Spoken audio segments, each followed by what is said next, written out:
Alrighty. Ready to get started? Yeah, run it. All right.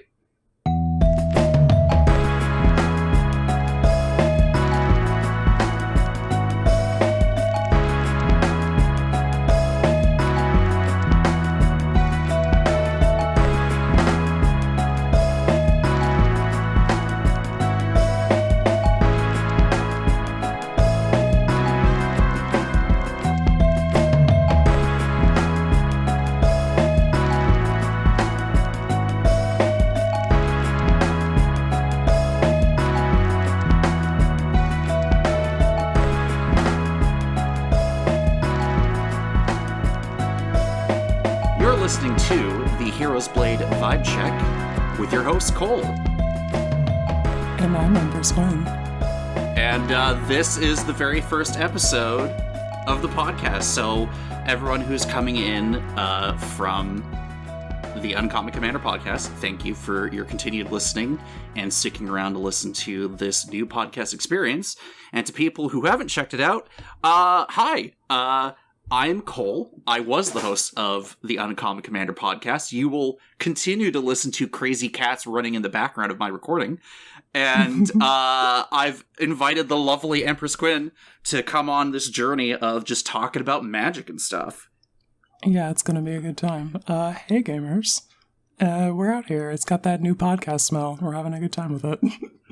Yeah, and you can see Empress Quinn over on MTG Lexicon, the very good friends of us both, on... Oh, geez, are they doing D&D on Tuesdays, or are they back on Fridays now? It's still every other Friday, I think, is the normal schedule that they're trying to keep to. But, I mean, things is in flux, so just, check out the MTG Lexicon Twitter at MTG_Lexicon for all of your updates related to that. Love those guys. Love them all. Love that you're on there with them, too. I will be continuously shilling the shit out of them as we continue to do the podcast. We appreciate it. I always have such a good time with my boys. So, order of business as things are new, and this time I am attempting to have a semi-passable schedule for us to follow. Mission statement. What is the Hero's Blade Vibe Check? And I will be interspersing a very brief clip just right here from the episode that I had with Jim Lepage sometime last year, I think, where he's like, what the heck is this card? I laughed so much at that. I thought that was so funny. But what is Hero's Blade? So the whole idea was that I'm like, hey, as I do the Uncommon Commander podcast, would your commander pass the quote-unquote Hero's Blade Vibe Check, aka does it actively benefit from getting a passive bonus from entering the battlefield and having this equipment attached to it if it's a legendary? And Hero's Blade's a 2-mana artifact equipment that gives an equipped creature +3/+2, and it has equip for 4, and then if a legendary creature enters the battlefield, you can have it auto-equip to that creature. And Jim was like, what is this card? And I thought that was amazing. And then the discussion ended up being that no, this particular creature does not pass the vibe check. And I did it for on and off for 3 episodes, immediately forgot about it, and then decided this is actually an amazing idea. So we should make a podcast around it. You were right. It is an amazing idea. So I'm glad to be here. Yeah. And so, a one-off joke in an old podcast becomes an entire theme for the new one. And making people be like, what the heck is this card is amazing. And so, to start the episode off, as well as just kind of catch up of what's been going on with Quinn and I the last little bit, Quinn does... Mm-hmm.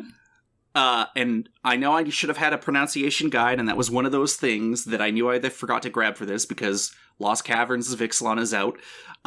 Oger Axonil? You gotta pronounce that J more like an H. The name is more like Oger Axonil. Ah, there we go. Okay. So Oger Axonil do they pass the Hero's Blade vibe check? Abso-fucking-lutely passes the Hero's Blade vibe check. So, let me pull up the rules text for this guy if you don't have him already. What a cool card. Like, what a cool cycle from Lost Caverns releasing gods that flip into lands and give you an opportunity to flip back. But yeah, I'm extremely excited to see how those end up getting played in Commander, because I love me a god card in that format. I feel like every deck needs like precisely one god for whatever your creatures are doing to like pray to or whatever. And we're getting quite a good spread of gods throughout the sets that just kind of round everything out. But okay, Alright, so back to Dino Hands here. O'Hare Ashenil, Deepest Might, is a legendary creature god for 2 red. He's a 4/4 with trample, and if a red source you control would deal an amount of non-combat damage less than O'Hare Ashenil's power to an opponent, that source deals damage equal to O'Hare Ashenil's power instead. And when O'Hare Ashenil dies, return it to the battlefield tapped and transformed under its owner's control. It transforms into the Temple of Power. You can spend 2 and a red and tap it to transform the Temple of Power back, but only if red sources you control dealt 4 or more non-combat damage this turn, and only as a sorcery. So it's kind of just like it turns into this land and it restores its power, and then you can summon its like animated form again. So the really cool thing about this guy is he absolutely passes the Hero's Blade vibe check, because he enters the battlefield, he's picking up that blade, getting +3 whatever, and +3/+2, yeah. The 1 mana damage that you're doing with like your mana barbs or your pyrohemia or your reckless fireweaver or whatever annoying little pinger that you have is getting replaced with his power, which is now 7. And gamers, you don't have that many instances of that you can take in this format before you just die. Let me tell you, as someone who sometimes is like, you know what, fuck it, we ball, take the damage. Sometimes you're like, maybe I should not have taken that damage. Mono Red continues to get really cool, just get really cool and powerful commanders and toolkits in Mono Red.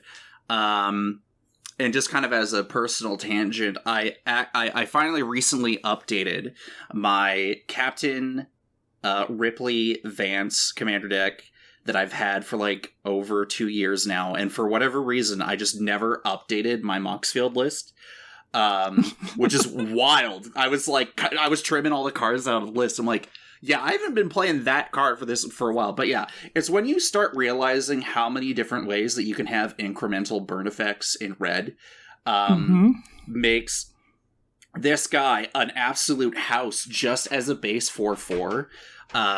But yeah, being able to more or less for free, for the humble investment of 2 mana plus your commander's mana value, you get a +3/+2 bonus, which, depending on your type of commander, is either like the greatest thing in the world or not. But in this case, a free +3 bonus out of the gate, fantastic.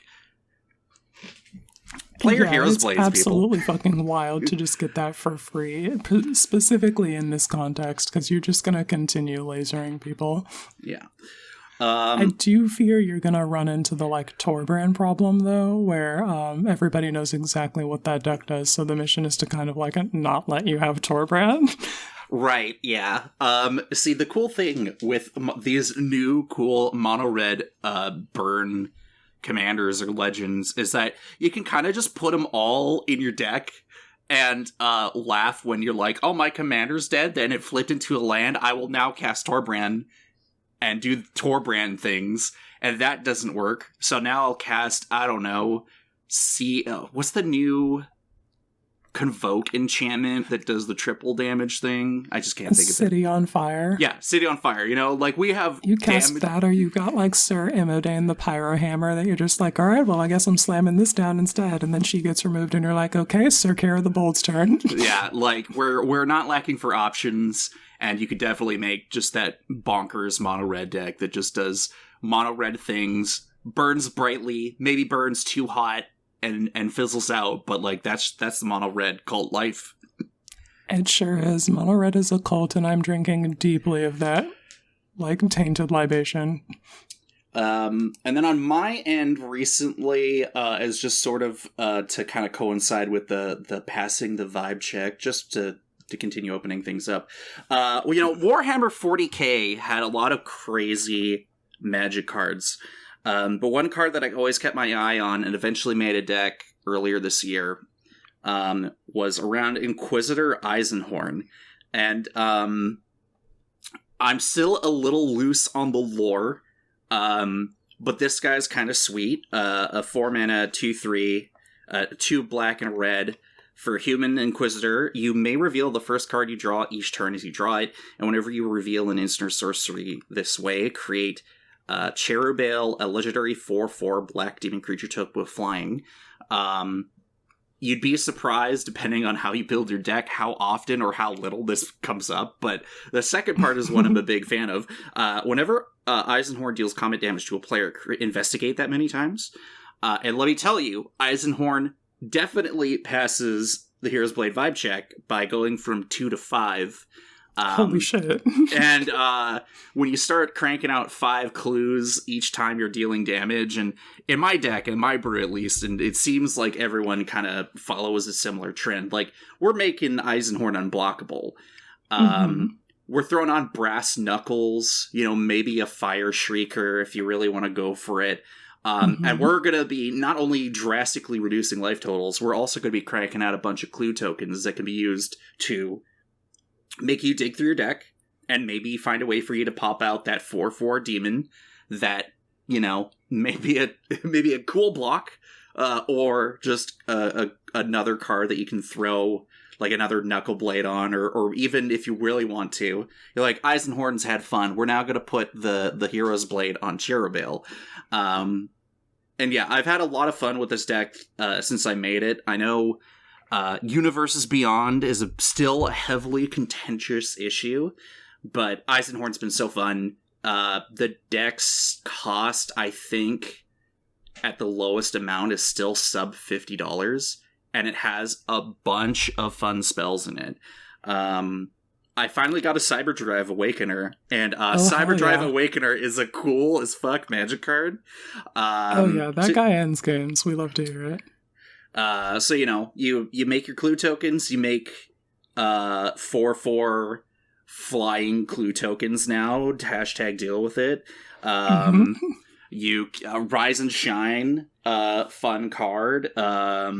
Yeah, a lot of really weird, really odd mishmash of instant sorceries and artifact support in this Dimir aggro Voltron deck.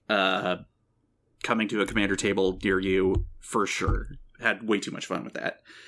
Love to hear it. Do you have just like the unholy mishmash of Universes Beyond stuff in there? Because there's that like new diary from Doctor Who that like taps for however many clues you have, which would be just bananas in that deck.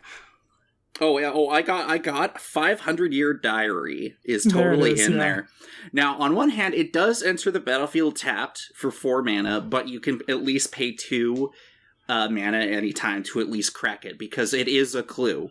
So it always counts itself when you tap it to add a blue for each clue you control.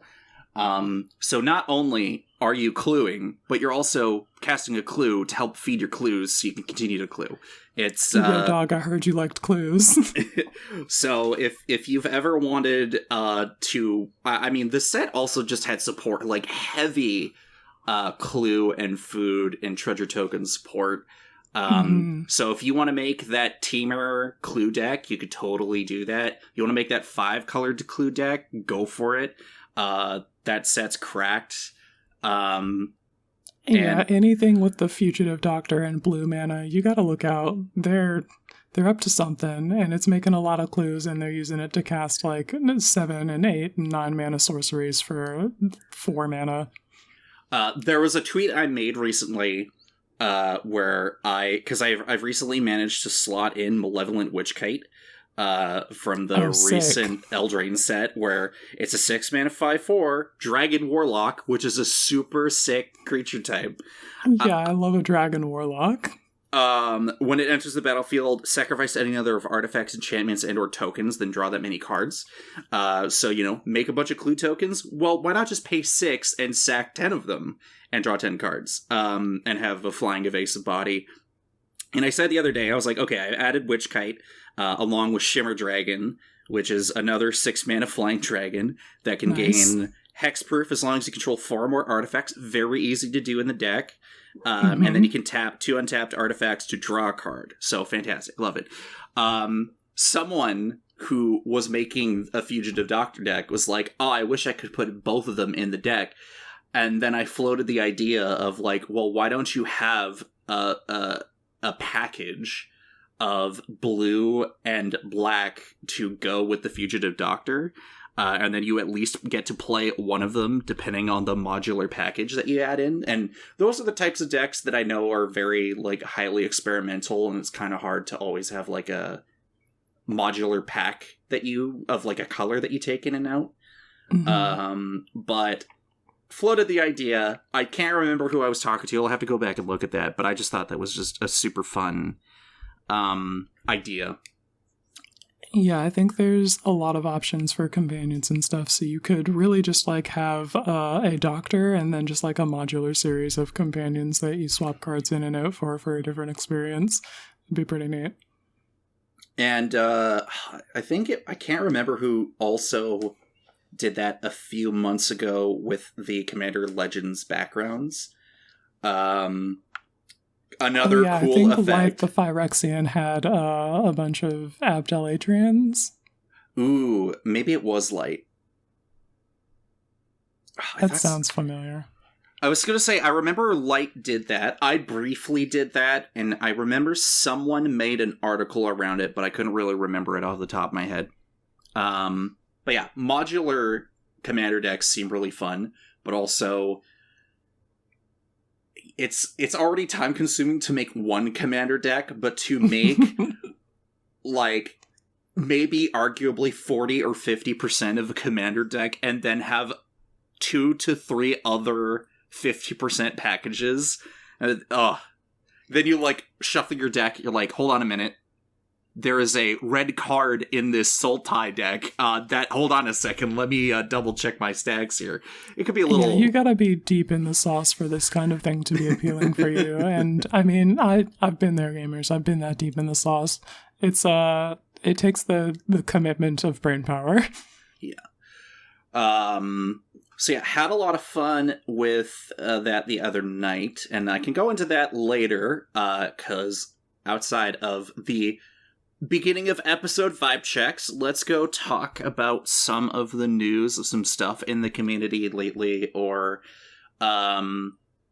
what people have been making content-wise, stuff you can read, stuff you can watch. A lot I'm going to be missing out on, because I don't have my hand on the pulse of, like, everything going on.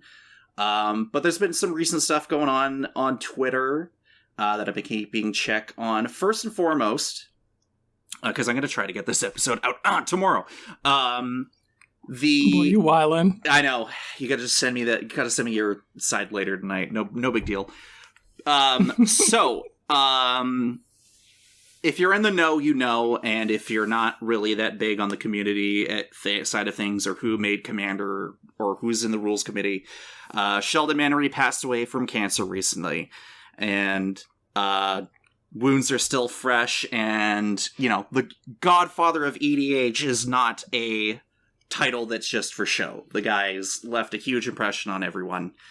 And to commemorate that, the Commander RC, the Commander Rules Committee, in conjunction with Hobbs Q, Beth Queen of Cardboard, and I am blanking right now because I'm trying to Logan, Seraph 6.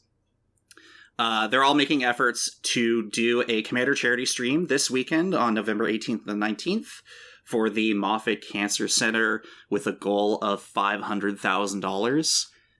Which is pretty hefty, but fuck cancer, so fuck it, we ball. And I'm posting 100 emojis in support of that.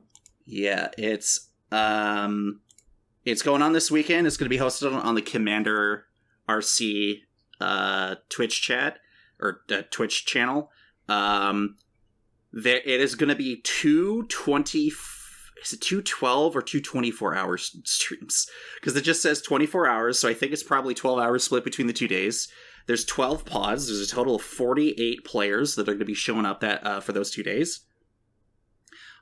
With an amazing array of guests, some of which I am fortunate enough to call friends and I'm very familiar with, and obviously just a lot of other content creators for a good cause. So I'm going to be tapping into that when I get the chance. Payday's tomorrow, so I'm going to be throwing a bit of money there when I can, and if you can, please do. But otherwise, Twitter is basically just going to be blown up pretty much all day for that.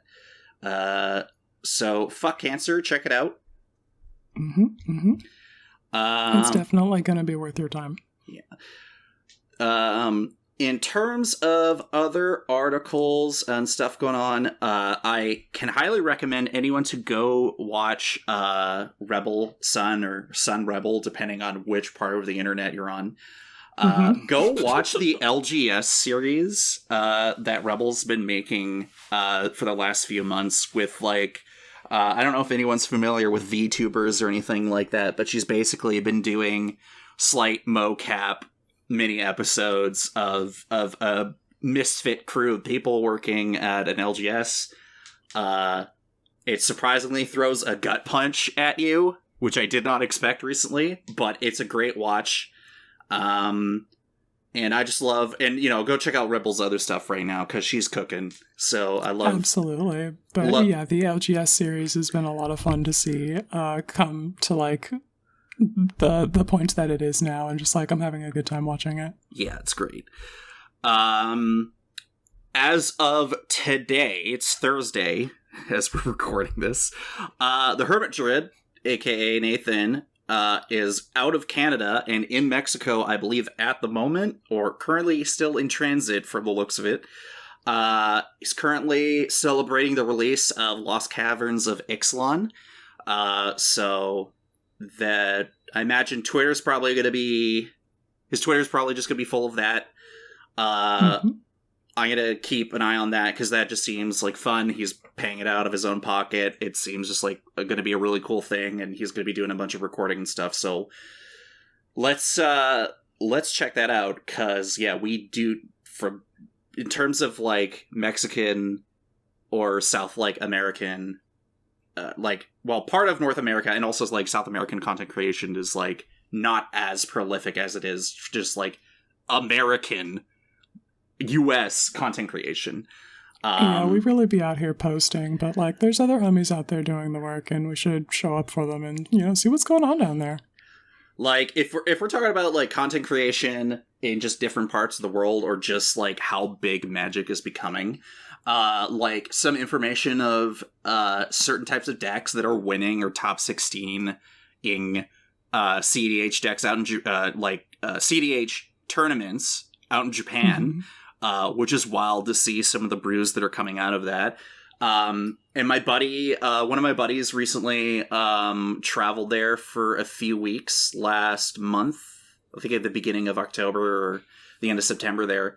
And he came across this super sick, like, advertisement. I think I'll try to send that to you later, Quinn. But like, it was, I'm like, damn, Magic advertisements in Japan are pretty fire, so it'd be really cool to see more stuff come out of, like, different parts of the world. We know people exist. Magic is huge. Apparently it's the biggest it'll ever be, and it will continue to be the biggest it'll ever be.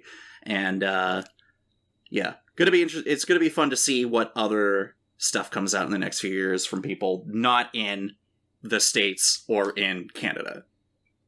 No shade to any of the people that I know. Please don't take it like that. Anyway. So that's going on. Another member of the... oh god, I'm stumbling here. Other member of the Commander Advisory Group, Kristen Emily's released an article, a review series of Lost Caverns of Ixalan. A lot of really cool cards in this set. Really complicated set. I'm even played some cards where I'm like, hold on, there's a what counter and what's descent and what does descending mean? So yeah, there's a couple of keywords and maybe a few mechanics. Just like be sure to read all of the cards and look things up if you're not sure. They do try and do a pretty good job of explaining what all of the things do. Yeah. Even a few of the cards from the set managed to make its way into my Killer Queen battle box, so we'll be testing exciting. Some of those out. I took Damnation out for one of the board wipes that is modular depending on the number, I believe, creatures in your graveyard. So that was an interesting one. There's a card that has Surveil 2 on ETB and also gives like card advantage and life loss effects in black. So it fit the theme of what I'm looking for. And all of the common rarity pseudo cascade cards got into like the lands got into the mana base. So we're going to be doing monstrous garbage in my Killer Queen game, and yeah, I'm looking forward to testing that out in the next few weeks, whenever that happens. Mm-hmm. I'll definitely report back when you get that done. I want to see what those Discover caves do in the, like, air quotes, real world. The real world? Yeah, like, just like out there in the wild, you know, like at the LGS or on the spell table meta or whatever. They seem pretty alright and limited, but, you know, I want to see what else they got. I think just having one of the things I found about lands recently is that, like, I've had a hard look at some effects where I'm like, can I justifiably, repeatedly activate it, or do I intend to use it? And I think if you're willing to, like, let these cards exist in your brews, maybe in 2 color, I wouldn't justify it in 3, but, like, 2 or less, you basically get a free pseudo cascade effect for 4 mana off a land, you know? Mm-hmm. So Sometimes that's what you need after somebody like wipes the board and you're just like, okay, well, I've got things in my hand, but I gotta get my engine going, you know? Yeah. Who knew having options on a Magic card would have payoffs? Yeah, they complain about having so much card per card, but gamers, that's how you get the options that you like so much. Like, listen, I know Magic has gotten more complicated than it's ever been, and a legendary creature can have like 20 paragraphs in a single text box, but you know what? We all want to play it for a reason. I love you, Dark Lord Sauron. Learn how the initiative works, and you will never be surprised again. So, yeah, let's see. So, Chris and Emily, Shiv and Butt's new episode of Casual Magic is out with Mason Clark. I spent an hour listening to that episode. Who knew that basically magic tutoring is as surprisingly prolific as it is?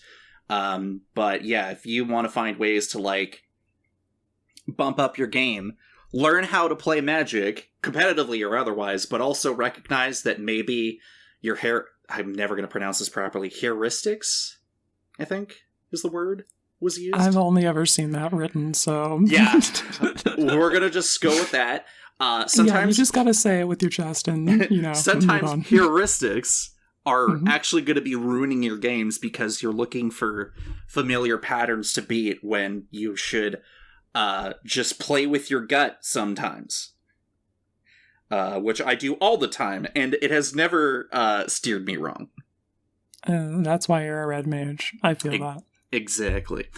So that is at least as far of events as I'm aware of. Obviously, if you got streams that you follow, go check out those people. There's a lot of them.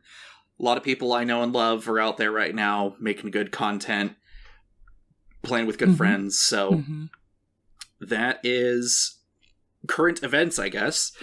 And then now our personal current events. Quinn, what's been going on with you? What new brews is going on? What games have you had? So I can go look at my spreadsheet for what games I've had, because I'm one of those weirdos who tracks that. Yeah, I'm like, couldn't be me. I definitely don't do that. I just like to know, well, actually started to see if I could play 365 games in a year, and we're on track to have done that, so that's exciting. But it also just like has a bunch of useful information to let me know like whether or not a deck is cooking, and I can complain about why it didn't cook or like what happened. So I know if it's like, was that my fault that it didn't cook, or we were just like boned from the start there, or if I need to make any changes or like whatever, I can make those notes in the spreadsheet. But it's really just to like see what I'm playing, how often it's winning, and whether or not it's doing what it's supposed to be doing. Are you getting the 25% acknowledgement? Or is it more like, damn, this deck is popping off, it's like 50% win rate guaranteed? I do have way more L's than W's in that column, but the important column is the column about whether or not we cooked, and that one is pretty consistently filled with hell yes and very few no's and unenthusiastic yeses. But you've also made that mono black Ashnod deck. Yeah, so that's the new Bruce that we're talking about. Yeah, mono black Ashnod. I was hanging in a podcast Discord for the Legendary Creature podcast, and somebody was posting about Ashnod. I was like, anybody seen this in the wild? And, they put rules text on cards for a reason, and I needed to find out what the reason for it was, because apparently everybody else had looked at that card and decided, no, I don't think so. Mm-hmm. But somebody in the design thought it was cool, so I figured I would build that and see maybe what they were seeing. So I did. I put together mono black Ashnod. I've got some knives for her to hold. I haven't thought about the Heroes Blade for her, actually, but we'll see about putting that in, because, like, +3/+0 is like, Ashnod, my dear. Let's get some stats, because all I know is she's 1 mana. That is literally the only info I can think of off the top of my head. Alright, so Ashnod Flesh Mechanist is a single black mana for a legendary creature human artificer with a 1/1 and Death Touch. And whenever Ashnod attacks, you may sacrifice another creature. If you do, create a tapped Power Stone token. You can also spend 5 generic mana and exile a creature card from your graveyard to create a tapped 3/3 colorless zombie artifact creature token. So the name of the game is Voltron, but also Artifacts, but also Aristocrats. One of the best cards in the deck is Bloodghast.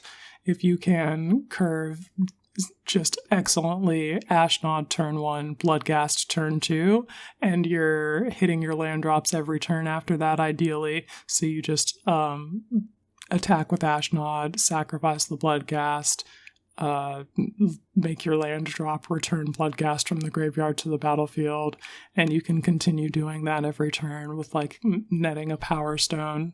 And I haven't quite found out what to do with my Power Stones yet.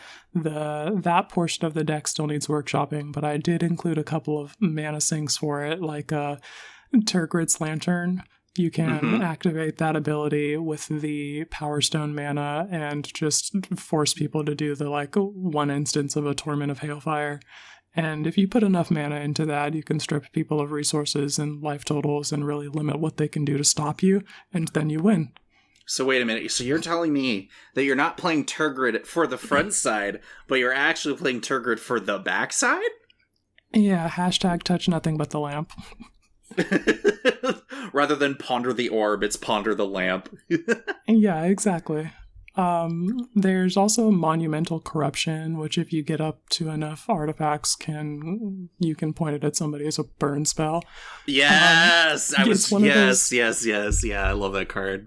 It's one of those black mana, draw X cards, lose X life cards, but this one is equal to the number of artifacts you control.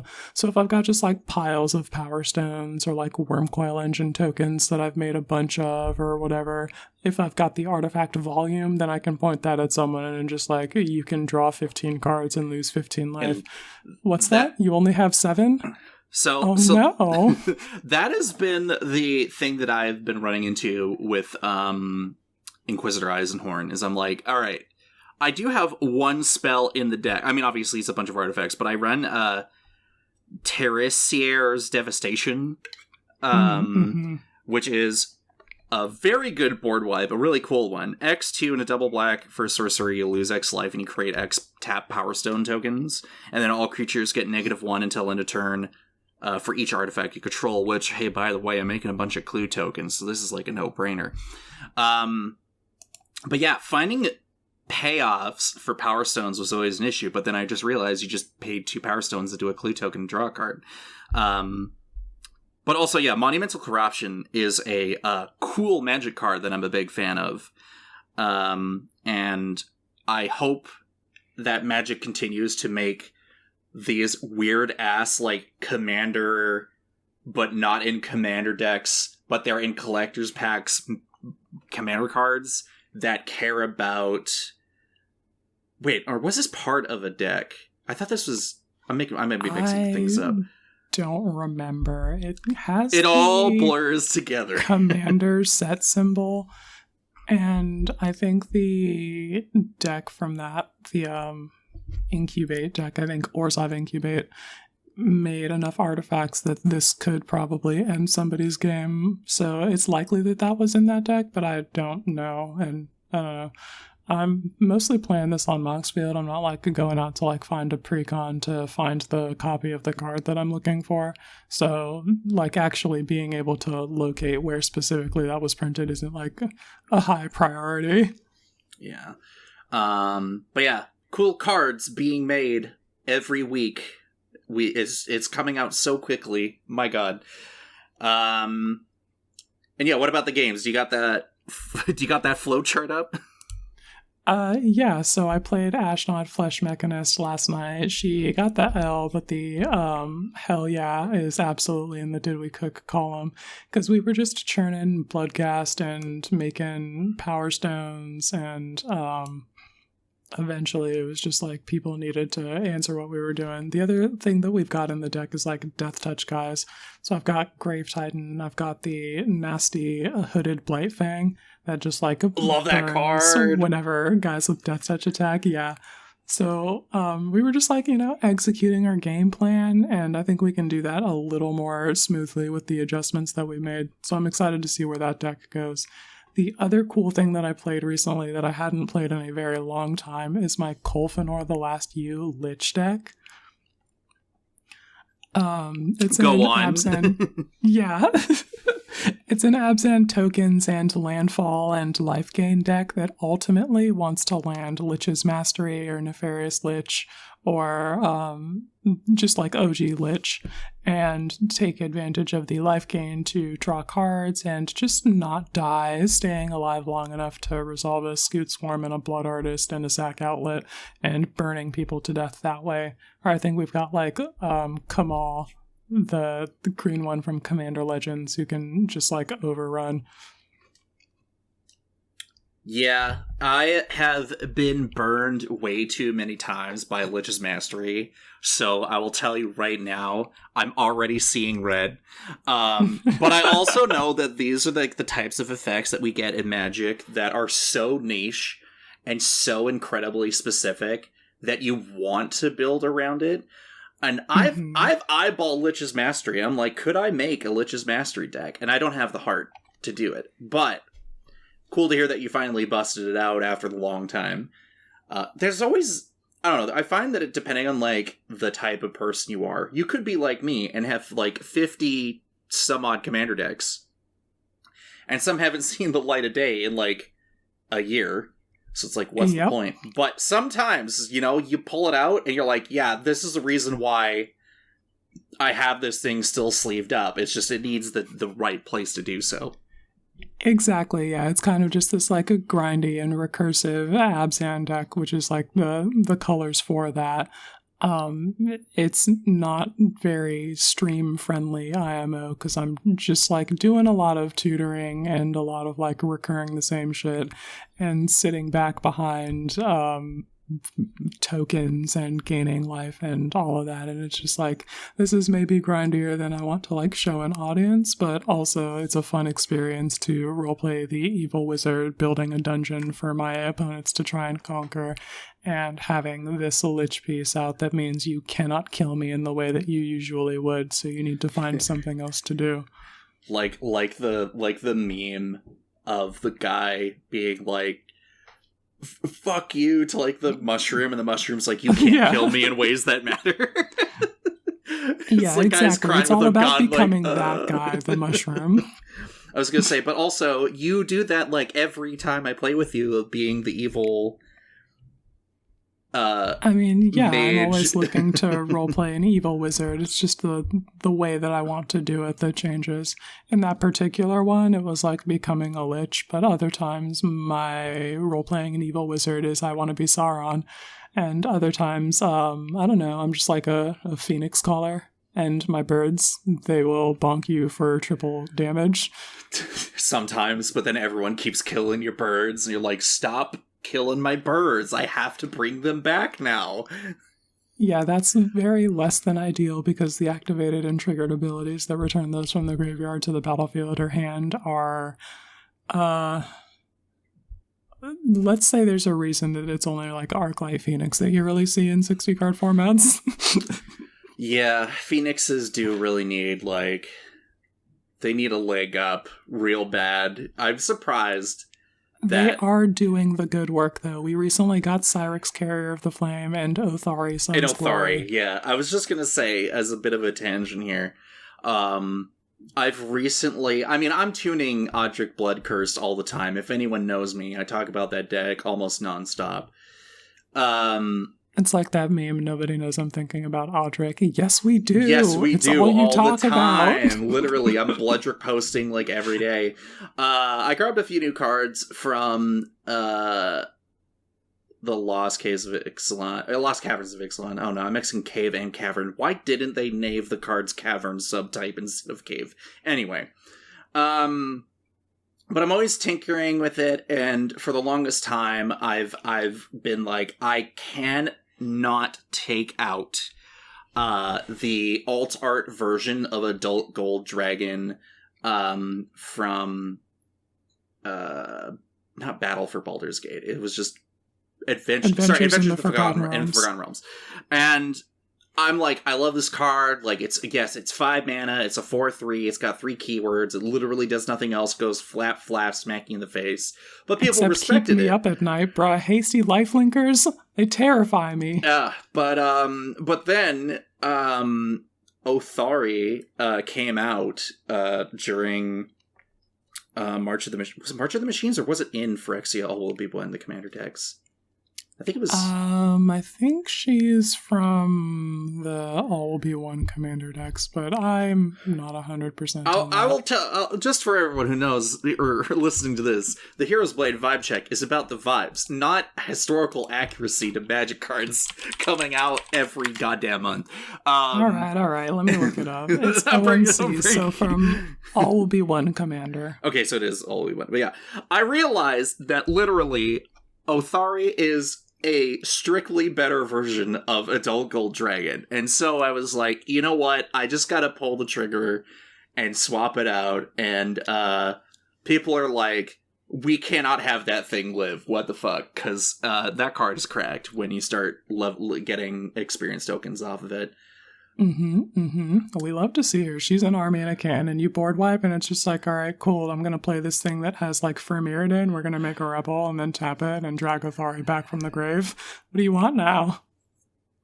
One of my friends has a Kelsian Mardu experience counters deck. Oh no, I bet that was a really good card for them to get. Oh, and you get Minthara from Battle for Baldur's Gate, and Minthara is a crack card too. True. And, you start killing small things here and there with a Death Touch Kelsian, and you suddenly get, 10 experience counters, so, it gets pretty cracked. But we were trying to keep our buddy in check there. We kept killing his commander. We said, fuck that. He's like, all right, I have Othari out. We're like, oh, fuck. Well, he's already got a few experience counters out. So he starts swinging. And we kill Othari, and he's like, but the rebellion never dies, and he brings Othari back. We're just like, I can't have shit around here. But he ended up losing that game. But my god, did the rebellion never die? We just kept like dealing with it. He's like, never dies, comes back again. We're like, man, this is fucking y'all were out bullshit. there fighting for your lives. It's some fucking bullshit. But yeah, I constantly up tinkering with Bloodrick. I remember you called me out the other days. You're like, so when's the other Bloodrick deck coming out? Because like you have enough surplus cards to do it, and I'm like, listen, I might do that. Leave me alone. I was thinking about that just the other day. Like, there's enough Grixis Reanimator bombs and also 5 MV Reanimates with upside that I can do a brand new Kess Reanimator deck and repeat, like, none of the cards. And you can just do that every couple of years with some commanders. I think Sheldon did that with Carador a couple of times. I imagine he did, yeah. Just do that. Like, you can have your pre-DH version, depending on, like, how old your commander is. And with like the commander, and like, yeah, there's just so many different ways that works out, and it's crazy. It's absolutely crazy how many different ways you can build some commanders, while other ones are like, you know how to make this, everyone's running the same thing, it's the most predictable thing in the world. You're like, yeah. So I don't know, Odric 2.0, the quote-unquote budget version, might come out at some point, just because I'm just running out of room. But the current version has had some pretty good games recently. Nothing super amazing. But some of the new cards that I did put in from Ixalan are pretty cool and have some impact. So looking forward to do that a little more here and there. Hell yeah. You've been playing the pre-cons, I see you have in your notes here. Yes. So last week on Lexicon, I was like, yeah, it's Ixalan season, so I'm going to play one of the precons. And then I had chat vote, and they wanted to see dinosaurs. So we played Pantlaza, Sun Favored, and it was just a lot of dinos. And then we ate removal from, I think, the Circara the Bold deck. And then we cast Pantlaza, and we triggered to discover and found more dinos, or ramp to cast more dinos, which discovered. So it's just like a lot of dinosaurs and free value. It was a really solid experience. If you can keep hitting your land drops in that deck, you will continue to cast dinosaurs and have a good time. So what you're telling me is Cascade is good, but Fixed Cascade is better. Yeah, because if you can't cast the spell, you can put it into your hand, and that's basically like, if your Cascade whiffs, draw a card. Drawing cards isn't bad. That's never been bad. No, as much as I give Mr. Fitzy Fitch shit about it, like, all the time, just, drawing cards. Yeah. Got drawing cards around here as I can play in a Boros deck. So speaking of drawing cards, weird tangent. Yeah. I have rebuilt, quote-unquote, as I put here in our notes, I've rebuilt the original first version of Odric, Master Tactician, released back in Core Set 2013, ages ago at this point, in terms of Magic time. So, my first commander deck was Odric Master Tactician, and as my first play group calls it, Captain No Blocks. I looked at my old deck list on tappedout.net, if anyone knows what that is, and oh my god, that website does suck. It sucks so bad. I'm so glad. If you know what that is, I hope your knees are doing alright. Yeah. You stretched today. I had to pop my hip recently, but, so yeah, I looked at the list because I was like, really? Like, how bad was I when I made this deck back in, like, 2012? Holy fuck. It was tragic. I was like, this is beyond painful. And White has gotten so much better cards over the years, and not even getting into the numerous incremental card draw engines that have been made, let alone, like, in the past year, let alone the last 5, let alone, like, you know, like, it's gotten way better. And And yet, despite the fact that I put the list out from just stuff that I had lying around, and I already know that, like, a lot of the cards are functionally better, or were, like, neat throwbacks or whatever, Fitz immediately called me out. It was like, there's not enough card draw in here. I'm like, listen, man. Oh, okay, there's the segue. Yeah. It's just like, speaking of drawing enough cards, Audric, and I'm like, where's the through line here? Because I know you're talking about card draw, but I feel like that's not really the... Yeah, no. Mr. Fitzy Fitz, previous guest on the Uncommon Commander podcast, and the guy who always helped me open up the episode by saying it's fucking season whatever. Notorious Ristic Studies player. Oh yeah, very classic drawer of cards, Fitz. Kills me every time, because he's now gone from I put Ristic Study in every blue deck to I put the One Ring in nearly every commander deck, and it hurts my soul. You gotta draw those cards. The man is addicted to card draw. So when he called me out, I'm like, Fitz, listen, I know you've been doing these let's play Commander, but we're gonna break the rules because that's just what we do on Arena of the Ancients, so go check out Fitz's streams when you get the chance. And he's like, alright, so I'm making Brazella. We're like, okay, I was expecting that much, but yeah, go on. And he's like, yeah, I'm putting every single card draw effect that I can think of in white. And I'm like, okay, I'm gonna tell you right now, I don't personally need to do that to play my game of Magic, my dude. I understand hitting your land drops and drawing cards is probably one of the best things you could be doing in any game of Magic, as long as you're not gonna, like, risk decking yourself with no win con.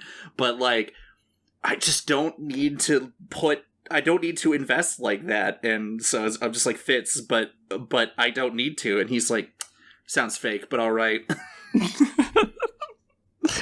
It's so wild, the different things that different gamers value in Magic the Gathering.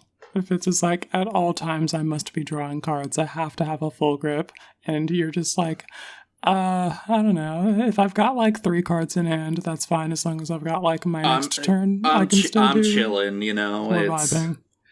I found over the years that, like, you know, every time someone says Magic solved, or you gotta do XYZ to be good at Magic, I'm like, man, I'm just going to be over here vibing. Like, I'm going to continue doing my thing, and that's just what I'm going to be here to do.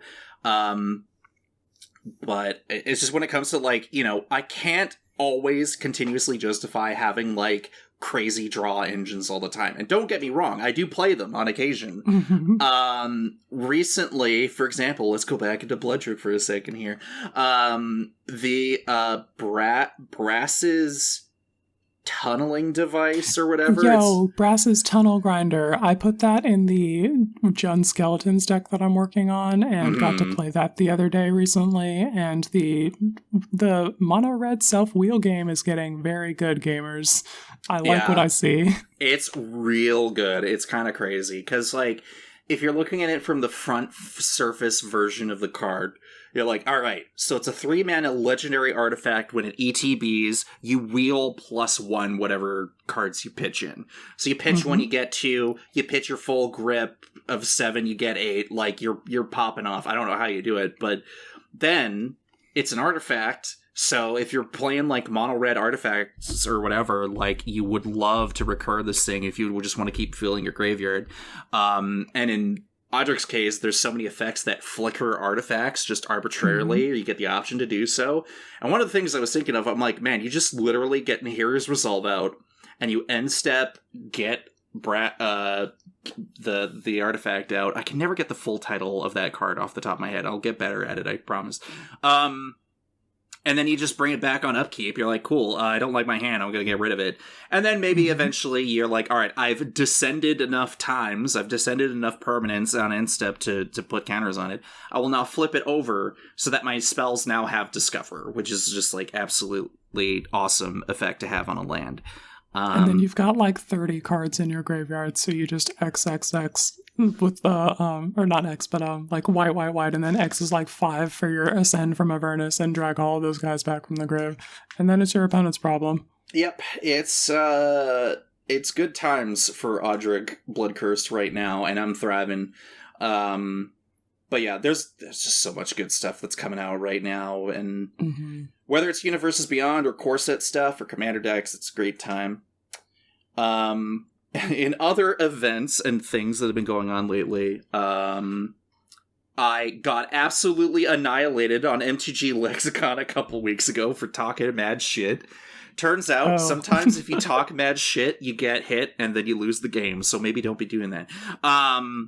But yeah, I was talking mad shit to one of the hosts, Brandon, and he said, okay, cool, and then Quinn said, how about we kill Cole?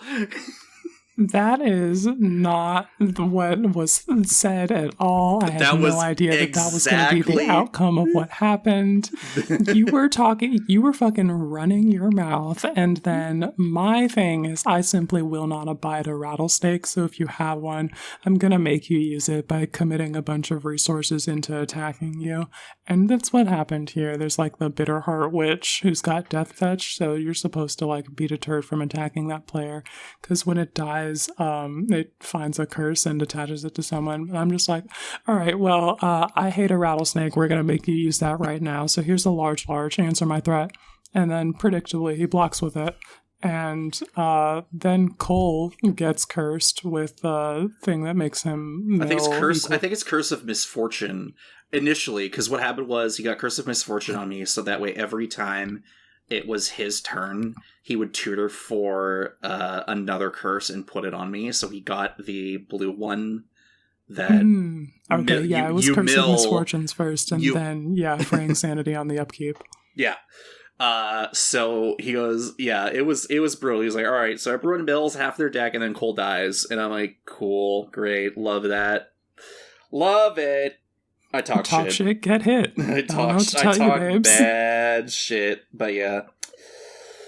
So maybe don't be running your mouth all the time. I love being the person sometimes where I just show up and talk absolutely mad shit. But more often than not, it has been killing me. So maybe I should not be doing that. Maybe. Or maybe you just keep it up and refuse to learn that lesson and keep providing entertainment for everybody who watches you. That's what I'm here to do. And then in other kind of news recently, as it turns out, going out and being social in public sometimes has payoffs. I was invited out over a month ago by the Benoit on Twitter. Turns out Benoit is another Vancouverite like me up here in BC. And he's like, hey, I got a crew that shows up on Mondays. You want to come out? I'm like, I can't come out every Monday to a bar to drink and play Magic, but I will come out on every other like Monday or whatever. So that's been fun. And that's where I've been getting my Killer Queen reps in with some people. And then, other friend, Joel, aka Enthrallment, was like, we obviously don't play Magic enough in person, but we do know some people. How about you come out on, like, Wednesdays or Saturdays, like, every couple weeks or so, and we play Magic? I'm like, sick. So I've now been invited to another play group, wherever we're going to end up meeting. But the recent one, I went on Wednesday last week, they're like, cool, we're going to be playing at this dude's, like, office building for his work. He's got, like, security clearance, and they don't give a shit, so we could just play in the big-ass offices. I'm like, oh, word? Yeah, so we were in, like, a business room. We were, like, in a meeting room with a big-ass table. They're like, yeah, go in the kitchen and grab some, like, beverages. I'm like, what do you mean? And I go over to the fridge. It's just full of pop and water and all this other stuff. They're like, yeah, make yourself at home, chill out. But meanwhile, you go back to the meeting room, and the tables are so huge that you have to kind of, like, stand up and look over and be like, what the fuck is on your board again? Yeah, great time. Baller night. Everyone had a lot of fun. We shuffled up. I think we got 3 games in by the time I showed up. Played with friends that I knew. Good time. Played with new people. Vibes were great. Joel plays a Karn from the Warhammer 40k precons, the mono red 5/1 that, like, exchanges control if it's dealt damage of any kind. And then yeah, Karn the Betrayer. Yeah, Karn the Betrayer. Super sweet. There was a lot of fun stuff that popped off because of that, so we were all laughing and howling, being like, what the fuck is happening, as Karn was being exchanged, like, all the time. Mm-hmm. And I got to play Eisenhorn that night and had a really good game, but I didn't win despite all the praise that I had for it earlier.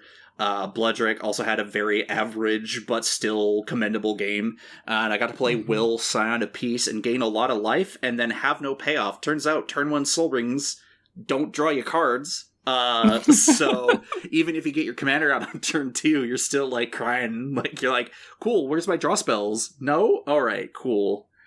I'm doing the, like, Snorlax meme where I'm, like, sleeping in response to turn 1 Soul Ring, and then I'm, like, waking up and my eyes are going, like, real shit in response to turn 1 Soul Ring with Howling Mine. Yeah, well, you would. You would like that. But yeah, that's gonna be fun, and probably will be the cause of more stories for the cast moving forward. If I recall to, actually write down information. I will never make a spreadsheet, though. There's no way. You have to have a special kind of brain for that, and I understand if not everybody is interested. Yeah, ain't for me. But will be probably also a great source of information in future episodes. Now, that being said, I guess probably to wrap up the episode here, because now we're clocking in an hour, and I still hoped that maybe we wouldn't get to that point, but here we are. Oh, sweetie, we're talking about magic. We're talking about magic. Nerds. We'll go on forever.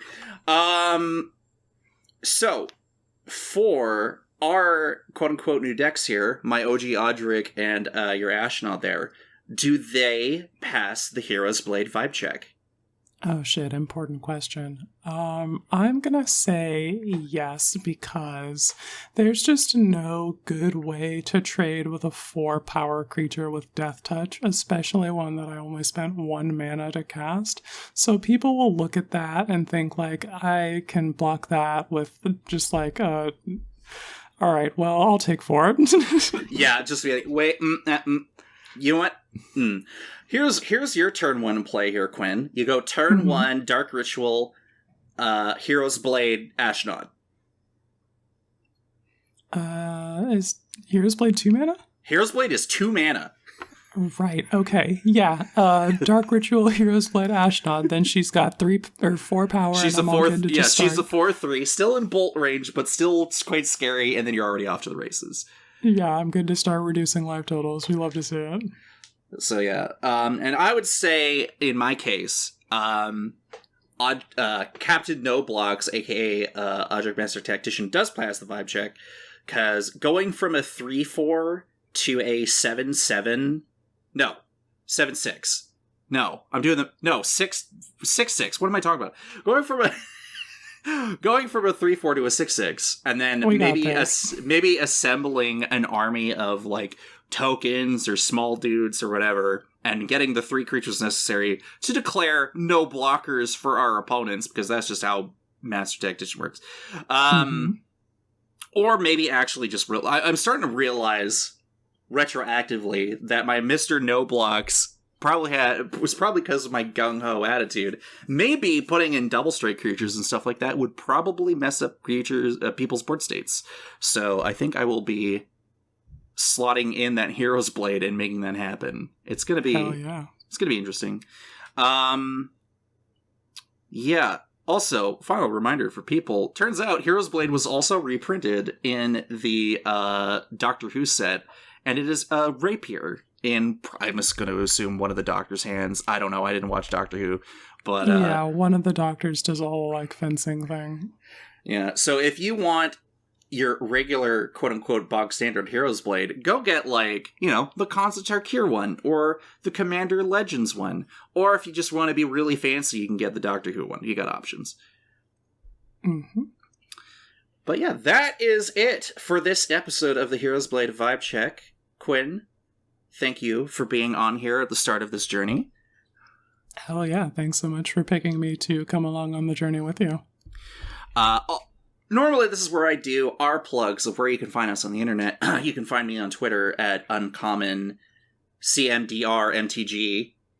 And you can find Quinn at Girl Dick Energy on Twitter. But we also have a new Twitter account for the podcast. That will be HBVC _MTG on Twitter. And it will be, oh my god, I hate that I had to do acronyms, but there's no way to fit the full thing. HBVC -MTG on Blue Sky, because Twitter is constantly on fire and sometimes we need another place to post. So you can find all of us there, and thanks for listening. We'll see you next time. Later, gamers.